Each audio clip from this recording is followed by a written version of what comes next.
Yesu ashimwe mwese abateze amatwi God is Grace TV mu kiganiro ukuri kw'ijambo ry'Imana. Murasuhuzwa na Pastor NKURUNZIZA Joseph, umuyobozi w'itorero rya Christian Family Church rikorera ry'Abega. Dushimye Imana yuko yongeye kuduha kano kanya kugira ngo tuganire ijambo ry'Imana. Reka dusenge hanyuma dukomeze muri iryo jambo. Data, mu izina rya Yesu tuguhaye icyubahiro. Turagushimiye ko duhaye igitondo cyiza cy'umugisha kugira ngo twumve ibyo ushaka ku bantu bawe. Kuko uri inyuma y'ijambo rye kugira ngo risohoze, ndasaba kugira ngo umwuka wera aze kano kanya bari uhishura ibihishwe, avugane n'abaduteze amatwi bose aho bari hose ku isi mu izina rya Yesu. Imbaraga zituruka mu ijambo ryawe zibere igisubizo uryumva wese mu izina rya Yesu. Kuko ijambo ry'Imana ari rizima, rifite imbaraga kandi rikagira ubugi buruta bw'inkota zose, ribasha gukiza, ribasha guhindura, ribasha kubohora, ribasha kubatura, ribasha kurema. Ijambo ryerekana kano kanya rireme mu izina rya Yesu Kristo. Kuko waravuze mu ijambo ryo ntago rizasubira y'ubusa, ahubwo rizasohoza icyo waritumye. Nakano kanya reka rigende risohoza icyo waritumye ku bugingo bwa buri wese uryumva. Kandi ntegetse imbaraga z'umwijima zose gutsindwa mu izina rya Yesu Umwami w'abami. Imbaraga z'umwuka wera n'umuriro zitwika imyuka y'ubwoko ubwo ari bwo bwose irwanya abantu b'Imana, ibabuza kujya mu murongo w'ijambo ry'Imana. Irekure kandi itsindwe, irekure ibitekerezo, irekure ubugingo, irekure umubiri, isubire ikuzimu mu izina rya Yesu Kristo Umwami w'abami. Imbaraga z'Umwami Yesu zitwikire hose. Urakoze Uwiteka Imana yanjye, kuko ijambo ryawe Databuja Mwami Imana rigiye kugira ububasha ku bantu bawe kandi rikabakiza, kuko ni igisubizo.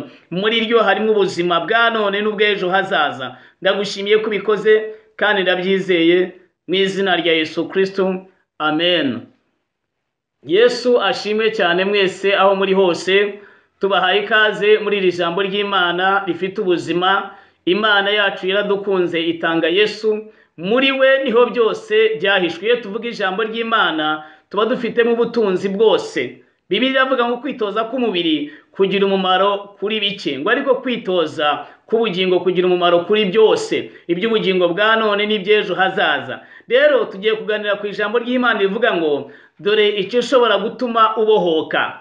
Buriya Yesu yaje kubohora. Niko muri Luka ibice 4:18 handitse. Haranditse ngo Mwuka w'Iteka ari kuri nicyo cyatumye asigira kugira ngo mbwire abakene ubutumwa bwiza. Yantumye kubwira imbohe ko zibohoka, yantumye kubwira ibisenzegeri ko bikira, gukura abantu mu nzu z'imbohe. Yesu yazanywe muri make no kubohora. Yaje kubohora umubiri, yaje no kubohora ubugingo. Rero igitondo cy'uyu munsi turashaka kuganira icyatuma ubohoka. Niki cyatuma ubohoka? Kuko abantu baboshwe mu buryo butandukanye. Hari ibiboshye abantu by'ubwoko bwinshi, mu bitekerezo, mu mutima, mubiri, indwara, ibibazo, abadayimoni, ubukene, ibintu byinshi boshye abantu. Ariko Yesu yaje kubohora imbohe. Umwami wacu nicyo cyamuzanye. Noneho rero wabohoka ute? Reka dusome ijambo ry'Imana. Yesaya 1:18 haranditse ngo nimuze tujye inama niko Uwiteka avuga. Naho ibyaha byanyu byatukura nk'umuhemba birahinduka umweru bise na sheregi, naho byatukura tukutuku birahinduka nk'ubwoya bw'intama bwera. Murongo wa 19 haranditse ngo nimwemera mukumvira muzarya ibyiza byo mu gihugu. Murongo wa 20 ariko nimwanga mukagoma inkota zabarya, kwakanwa k'Uwiteka ariko kabivuze. Muri make niki kibohora? Nukumvira ijambo ry'Imana. Mu ijambo ry'Imana niho hari imbaraga zibohora ingoyi iyo ari yo yose, ariko umuntu amaze kuryumvira. Ijambo ry'Imana, Bibiliya iravuga Imana ngo yohereza ijambo ryayo. Noneho umutima uryakiriye, ubugingo buryakiriye, ubugingo buryizeye, buryumvise kandi bukaryumvira, burabohoka byanze bikunze. Kuko ijambo ry'Imana riravuga ngo ibyo ntibishobokera abantu, ariko Imana irabishoboye. Hari ibintu ureba byakugoye, ariko umuti wabyo turawuzanye mu ijambo ry'Imana. Reka tubanze dusome mu gitabo cy'Abami ba kabiri, turebe umugabo Imana yavuganye nawe ishaka ko abohoka abanza kuyirushya, ariko ageze aharemera yemeye arabohoka. Noneho nawe akubera icyitegererezo. Ni inkuru y'umugabo witwa Namani. Abami ba kabiri ibice 5 haranditse ngo ibya Namani umugaba w'Isiriya w'umubembe. Namani umugabo w'ingabo z'umwami w'Isiriya yari umutoni kuri shebuja kandi yari umunyacyubahiro, kuko ari Uwiteka yaheshaga Abasiriya kunesha. Yari umugabo w'umunyamaboko w'intwari, ariko yari umubembe. Icyo gihe Abasiriya bajyaga gutabara bakarema imitwe y'abanyazi.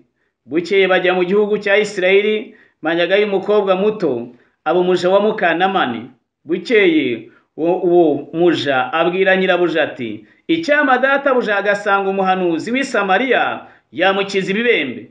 Namani ajya kubwira shebuja ibyo umuja waturutse mu gihugu cy'Isirayeli yavuze. Nuko umwami wa Isiriya abyumvise abwira Namani ati, haguruka ugende, nanjye ndandikira umwami w'Abisirayeli urwandiko. Namani aherako aragenda, ajyana itarano z'ifeza 10 n'ibice by'izahabu 6,000 n'imyambaro yo gukuranwa 10.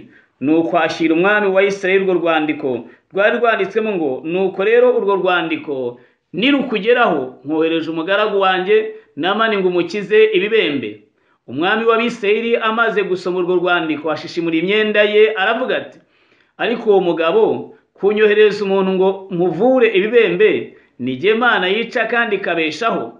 Nuko mubitekereze ndabinginze mumenye ko ari ukunyendereza. Nuko Elisa umuntu w'Imana yumvise ko umwami w'Abisirayeli yashishimuye imyenda ye, amutuma ati, niki gitumye ushishimura imyenda yawe? Mureke nsange aramenya ko mu Isirayeli harimo umuhanuzi. Nuko Namani araza, azana n'amafarashi ye n'amagare ye, ahagarara ku muryango w'inzu ya Elisa. Elisa aherako amutuma ati, genda wiyuhagire 7, umubiri uzasubira uko wari uri, nawe uzaba uhumanutse. Genda wiyuhagiye muri Yorodani 7, umubiri uzaba uko wari uri, nawe uzaba uhumanutse. Namani abyumvise ararakara arivumbura ati, nahoze ngira ngo ari busohoke ahagarare atakambira izina ry'Uwiteka Imana ye, arembarembye n'intoki hejuru y'ibibembe ngo ankize. Mbese inzuzi z'i Damasiko, Abana na Fapa, ntiziruta ubwiza amazi yose y'Ubwisirayeli? Sinabasha kuziyuhagiramo ngo nkumanuke. Nuko arahindukira arigendera arakaye. Yesu ashimwe cyane. Namani yari umugaba w'ingabo. Namani yari umutoni. Namani yari umunyacyubahiro. Namani yari umunyabwenge. Namani yari afite amapeti. Namani yari afite ubutunzi, ariko yari afite n'ikibembe. Yari afite ikibazo adafitiye igisubizo. Mu buhanga bwe mu kurwana, n'ingabo zamurindaga nyinshi cyane, ntacyo zashoboraga gukora ku kibembe. Niba yari azi kurasa cyane, ntiyashoboraga kurasa ikibembe. Ariko hari umwe wenyine ushobora kurasa ikibembe, ni Yesu Kristo umwana w'Imana. Namani arangije rero aza kumva inkuru imubwira aho igisubizo kiri, cyashobora gutuma abona igisubizo cy'ubuzima bwe. Igisubizo cy'ubuzima bwe kizanwa n'umukobwa yari yaranyaze. Uyu mukobwa Imana imuha umugisha kuko yavuze ubutumwa. Aravuga ati, yaba databuje yamenyaga akajya iwacu muri Isirayeli hariyo umuhanuzi yamukiza ibibembe. Abaduteza amatwi bene data nagira ngo mbabwire ngo ijambo ry'Imana ni igisubizo cy'ikibembe icyo ari cyo cyose, ni igisubizo cy'ikibazo icyo ari cyo cyose, ni igisubizo cy'intambara iyo ari yo yose, ni igisubizo cy'indwara iyo ari yo yose, kuko Yesu Kristo nta na kimwe yananiwe, n'abari mu bituro yabakuragayo. Haleluya. Namani rero amaze kubyumva inkuru imugezeho, ayibwira umwami. Bafata urugendo baragenda bajyanye n'ibintu by'ubutunzi bwinshi, basa n'abagiye kuraguza. Baragenda baratunguka n'inzandiko. Umwami wa Isirayeli ubonye abanza kubiyoberwa, atazi igisubizo, ariko igisubizo umukozi w'Imana yari agifite. N'uyu munsi agira kubwire ngo hari abakozi b'Imana bafite igisubizo cy'ibibazo wenda ujye ujyana ahandi hatariho. Hari igihe umuntu ajya gushakira igisubizo mu bapfumu, hari igihe umuntu ashaka gushakira igisubizo ahantu hatandukanye, ariko igisubizo cyawe cy'ubuzima bwawe n'ubugingo bwawe kiri mu ijambo ry'Imana, kuko Imana ifite ububasha ku buzima n'ubugingo, kuko niyo yaburemye. Namani umwami amaze kubiyoberwa Elisa aravuga ati munyoherereze jyewe igisubizo kirahari. Namani aragenda n'icyubahiro cyinshi atungutseho umukozi w'Imana yarari. Elisa nigeze asohoka ahubwo yaratumye aravuga ngo nimumubwire agenda acubire muri Yorodani 7 arahumanuka abe muzima. Namani yumvise iyo nkuru ararakara arivumbura aravuga ngo none si wacu ntihari amazi aruta ndetse ubwiza ya Isirayeli sinayuhagiramo mumanuke. Harivumbura ashaka kugenda. Tutararenga aho ngaho rero, aho ngaho ni ikibazo gikomeye kiri.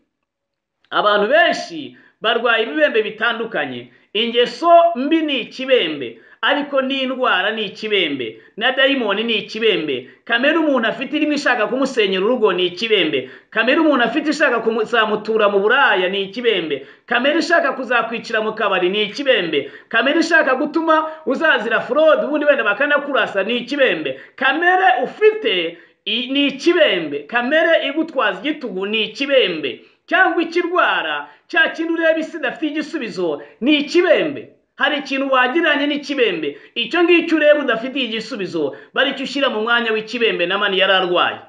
Namani agera ahantu yabaye intwari mu isi, ageze mu nzu y'Imana abikigwari. Ariko Imana ishime ko atabaye ikigwari burundu. Abantu benshi burye n'intwari bamwe bibiravuga ngo bazabona ishyana bigira intwari zo kunywa inzoga. Muri Yesaya niko handitse. Ariko yagera mu nzu y'Imana mu ijambo ry'Imana kanirwa kuba intwari ryo gukora iby'Imana ivuga, kandi yarabaye intwari zo gukora ibyo Satani avuga. Namani hageze bamubwiye bati genda ucubire. Burya Yorodani ntabwo yakizaga ibibembe. Igikiza ibibembe ni iki? Ni ijambo Elisa yaravuze. Ni iri jambo tuvuga. Iyo wemeye kumvira ijambo ry'Imana, icyo rikubwira ni iki? Rirakubwira kwihana, rirakubwira kubabarira, rirakubwira guca bugufi, rirakubwira guhindukira, rirakubwira kureka ingeso runaka. Iyo ijambo icyo rikubwiye iyo wemeye kucyumvira, Bibiliya yavuze ngo nimwemera mukumvira muzarya ibyiza. Ariko igisubizo kiri mu ijambo ry'Imana. Ni ikigeso umuntu afite kirimo kimutwaza igitugu, ntabwo wagishobora. Namani nubwo arazi kurasa ntiyakirashe, ntabwo wagishobora. Ahubwo hariho ugishoboye, watsinze urupfu n'ikuzimu, wagiye ikuzimu yambura Satani ifunguzo. Afite igisubizo cy'icyo kimwe icyo urimo urwana nacyo. Icyo ngicyo kikubujije amahoro, igisubizo cyacyo kirahari. Namani baramubwira ngo cubira. Nanjye nibwo nakubwira ngo izere ijambo ry'Imana. Ndaza kukubwira ibintu nka bingahe ukwiriye gukora kugira ngo ikibembe cyawe gicire.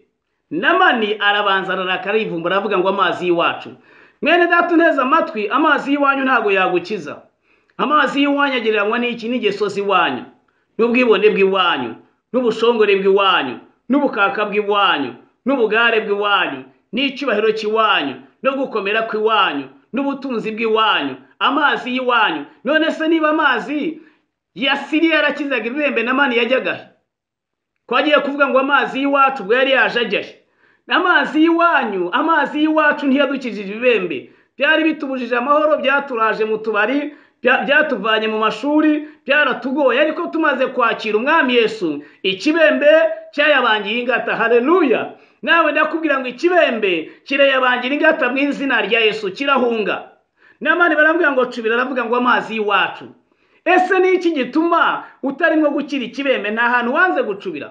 Bamwe muri mwe mwatuye ko Yesu ari umwami mwinjira mu rusengero, ariko ijambo wigisha iyo wanze kuryumvira uba wanze gucubira.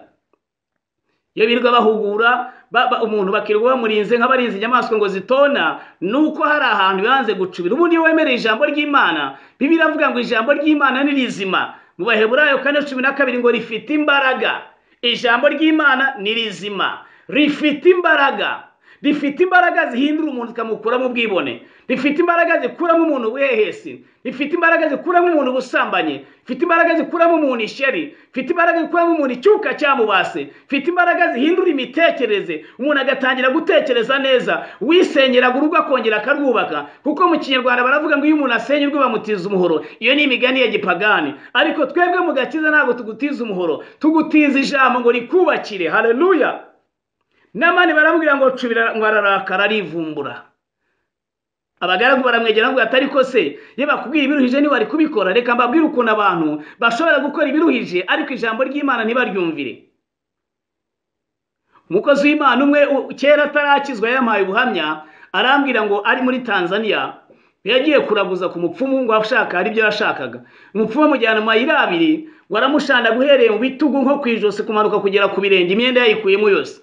Arangije bakajya mukubita igisura umubiri wose, nawe ubuka ukuntu kiryana noneho cyavanze n'amaraso. Ariko ngo hari ibyo yashakaga, ibyo ngibyo ashaka bituma yemera kuva amaraso, bigatuma banamukubita igisura akabyemera. Ariko yagera mu nzu y'Imana, ijambo ry'Imana icyo rimubwira akanga kugikora, icyo rimubwira kwihana akanga kugikora. Niba ari mwigisha gusenga akabinanirwa, umuntu ashobora kumara icyumweru arwaye malariya atarya, ariko yaba ari muzima ntabe yamara n'iminsi umwe yiyirije. Ni ukuvuga ngo hari ahantu yanze gucubira. Aho ngaho yanze gucubira rero nicyo gituma ikibembe cyo kivumbitse mu mubiri we cyanze gusohoka, kuko hari ahantu winjira satani ntiyinjire.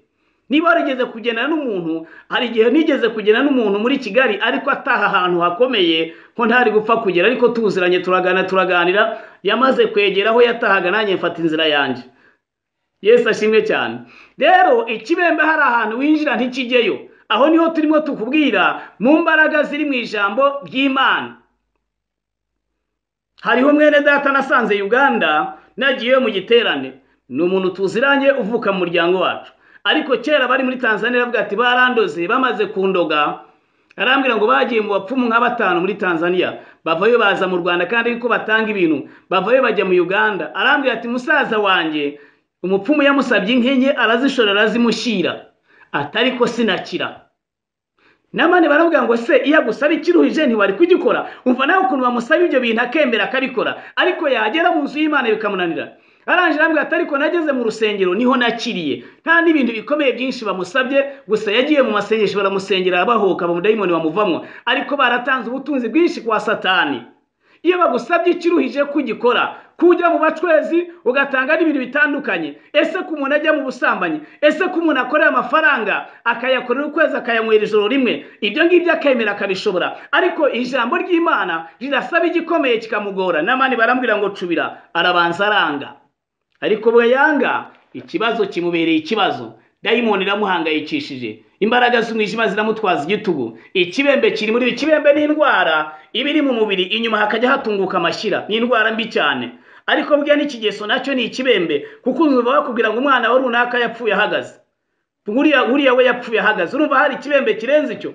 Urumva gupfa umuntu ahagaze atari ikibembe? Ariko namana ageze aho aremera, bagaragu bamugira inama aremera. Reka dusome twumve ukuntu bagaragu bamubwiye. 13. Abagaragu be baramwegera baramubwira bati, data, yaba umuhanuzi yagutegetse ikintu gikomeye ntuba wagikoze, ntanswe kukubwira ngo iyuhagire uhumanuke. Nuko aramanuka acubira muri Yorodani, aramanuka yibira muri Yorodani 7 nk'uko umuntu w'Imana yari yamutegetse. Uwo mwanya umubiri we urahinduka nk'umwana muto, arahumanuka.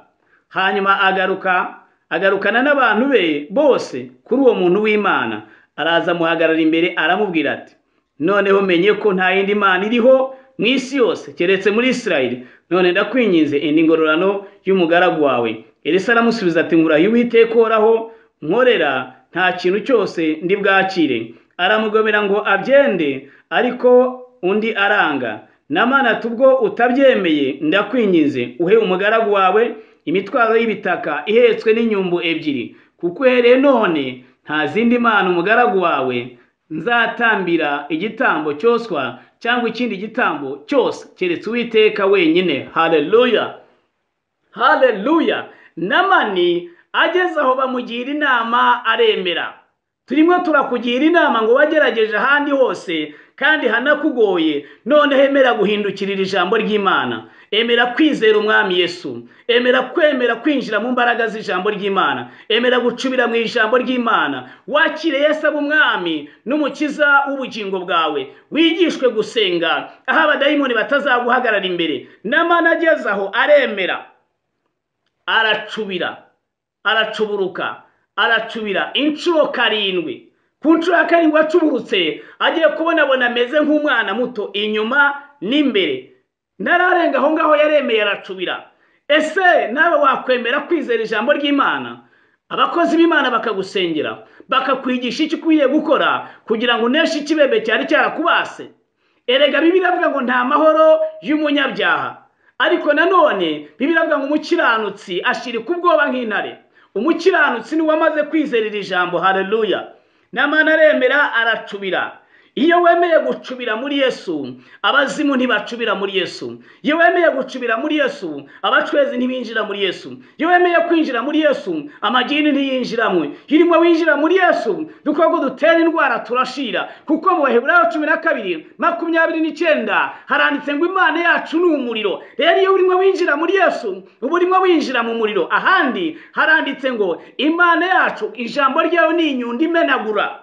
Iyo winjiye muri Yesu rero, niba ari iki ijambo rigomba kumenagura rirakimenagura. Niba ari ikigeso kimeze nk'ibuye, ijambo ry'Imana rirakimenagura. Niba ari ikigeso kigomba gushya, ijambo ry'Imana riragitwika. Niba ari dayimoni igomba gushya, ijambo ry'Imana n'imbaraga zayo riragitwika. Ese mwe muzi ko hari imbaraga z'abadayimoni? Hari imbaraga zirenze izo, n'imbaraga z'Imana isumba byose. Haleluya. Ni ijambo ry'Imana kandi Bibiliya avuga ngo ni inkota ribasha gusogota icyo Satani yaba yashyize mu mutima wawe, cyangwa kiri mu mubiri wawe, kiri mu maraso yawe, gitera ubugumba, gitera gukenyuka, gitera guhwera, gitera ibicuri, gitera uburara, giteza intambara, giteza inzangano. Inkota y'ijambo ry'Imana yiteguye kugisogota. Haleluya. Cyangwa umuriro w'Imana uraje kugira ngo ugitwike, cyangwa inyundo y'Imana mu ijambo ryayo iraje kugira ngo ikimenagure. Rero bagira ngo babwire ngo n'amana aranje aremera aracubira. Acubiye ikibembe kirahunga. Hari ahantu yari akijyanye kidashobora kwinjira, mu mbaraga zimeze nk'amashanyarazi, mu mavuta y'umwuka wera. Aho ngaho winjira ubuzima bugahinduka, aho winjira ingesi gahinduka, aho winjira imitekerereze gahinduka, aho winjira kamere gahinduka, aho winjira umuryango wawe ukabugira amahoro. Aho niho twinjiye. Iyo tuvuga turi icyitegererezo, n'amana acuburuka ameze nk'umwana muto. Umwana muto bivuze iki? Bivuze ibintu bibiri by'ingenzi bikomeye. Umwana muto ntabwo avukana inkovu ku mubiri. N'amani yacuburutse adafite n'inkovu. Yakize ibisebe bijyana n'inkovu, ariko Yesu arakiza. Yesu agukiza ingeso ndetse bikanibagirana. Ntabwo ari ibyo gusa, n'amani yacuburutse adafite ubwibone, adafite inzika. Umwana muto burya ntagira inzika, ntagira ubwibone, nta bugome, nta bugambanyi, nta shyari. Iyo ducubiye mu ijambo rero niko tumera, riduhindura inyuma rikaduhindura n'imbere. Mutima ugahinduka, imitekerereze igahinduka, kandi n'umubiri ugakira. N'amani yacuburutse ari muzima imbere n'inyuma. Harireba aravuga ati ayiwe ko nikereje, ubungubu kuki natinze nkirana n'ijambo ry'Imana. Benshi mwaricereje, umwakawe mwarakize, wakaba warakize ikibembe kera, wakaba warabohotse kera, ariko noneho iki ni igihe. Bibiliya avuga ngo haracyari ibyiringiro. Igiti niyo cyaba cyaratemwe, cyumva amazi kigatoha, kikagira amababi y'ibitontome, aka ni akanya kukumva ayo mazi aturuka mu ijambo ry'Imana, nawe ugatoha. N'amana arireba aranezerwa cyane, bagaragu baramureba aranezerwa cyane. Aragenda asanga umuntu w'Imana, aravuga ati dore ibintu nazanye. Elisa ntiyabyemera, kuko icyatumye abyanga nicyo n'amana yari yabizaniye nk'ikiguzi. Andi Imana ntabwo ikiza bagombye kwitugira. Barangije aravuga ati ubwo utabyemeye hari icyo ngusaba. Ndagusaba ngo mpe kuyora igitaka cyaha nyishyire mu mifuka nyitwari wacu. Haleluya. N'amana ahera ko yuzura kwizera, ubwibona bushyira hasi, icyubahiro gishyira hasi, kamere iwawe yishyira hasi. Hari indi jambo yaravuze ngo noneho menye ko nta yindi Mana ibaho keretse Imana ya Isirayeli. Haleluya. Iyo niyo tubabwira mutaramenya. Wenda wamenye ibigirwamana, wenda wamenye abacwezi, wenda wamenye za nyabingi, ariko hari indi Mana ukwiriye kumenya, ni Yesu umwana w'Imana isumba byose. Uwo nguwo ahageze abadayimoni barahunga, n'indwara zigakira. N'amana aravuga ngo noneho menye ko nta yindi Mana ibaho keretse Imana ya Isirayeli.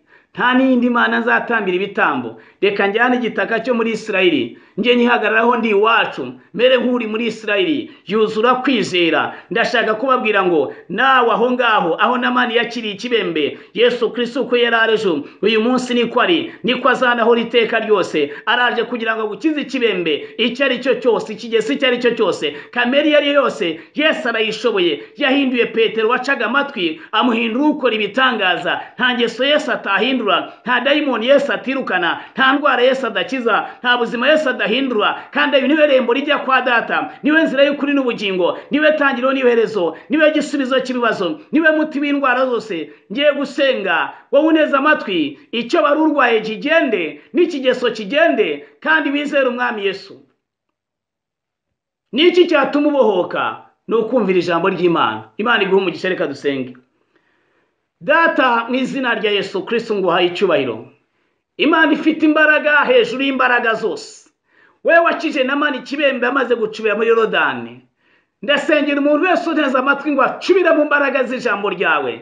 Aka kanya ndatuma imbaraga z'Imana nabonye ntashidikanya z'umuriro waka zitangira gutwikira ubuzima bw'uwo nguwo nteze amatwi, uwo nguwo ureba, uwo nguwo ukurikirana. Izo mbaraga zimumanuka zimeze nk'umuriro. Iyo mbaraga yamutwazaga igitugu kano kanya, indwara iri mu maraso ye, ako gakoko gatangire gushirira mu izina rya Yesu Mwami. Mu mbaraga z'Umwuka Wera, niba ari agakoko gatera kansa gashirire, niba ari diyabete ishirire, niba ari asima ishirire, niba ari ikibyimba kirigite, yaba ari dayimoni hunge, mu izina rya Yesu Mwami. Haranditse ngo duhawe ubutware bwo kumenagura inzoka na sikorupiyo n'imbaraga z'umwanzi. Ndamenagura izo mbaraga zose z'umwanzi zari zifasha ubuzima bw'abana b'Imana mu izina rya Yesu. Ibyo ngibyo byabatwazaga igitugu, ibyo babatongereye, izo mbaraga z'abarozi ndazisukaho imvura y'umuriro. Izo mbaraga z'abarozi ndazisukaho imvura y'umuriro. Ndumva hari umuriro waka umanuka umeze nk'imvura wamanutse ku munsi wa Pentekote, bagatwika imbaraga z'amajini, bagatwika imbaraga z'imitongero, bagatwika imbaraga z'abacwezi, bagatwika ubwami bw'umwijima bwose, bagatwika imyuka y'abarozi, ugasenya icyo Satani yari yarubatse mu izina rya Yesu. Ugahindura imitekerereze, uyu muriro winjirana mu bitekerezo, uhindura imitekerereze, winjirana mu maraso, ushirize udukoko dutera indwara, winjire mu nda, usenye icyo Satani yubatse mu izina rya Yesu, kuko yohereza ijambo igakiza natuye ubuzima mu izina rya Yesu. Iyo ngeso yose yagutwazaga igitugu ineshwe burundu mu izina rya Yesu Kristo Mwami. Yuko ifata abantu ibatera kwikinisha, ndayirandura mu bitekerezo byabo no mu maraso yabo mu izina rya Yesu Mwami. Mu mbaraga z'Umwuka Wera, ibibe barota bibaniga byambuye ubutware n'ububasha mu izina rya Yesu. Wacyuka we, wa dayimoni we, witeka Imana nkorera igusutseho umuriro mu izina rya Yesu. Natuye umugisha, natuye amahoro, natuye ubuzima ku bana b'Imana. Ndagushimye Mwami ko bikoze kandi ndabyizeye mu izina rya Yesu Kristo. Amen. Imana ibaho umugisha mu izina rya Yesu. Amen.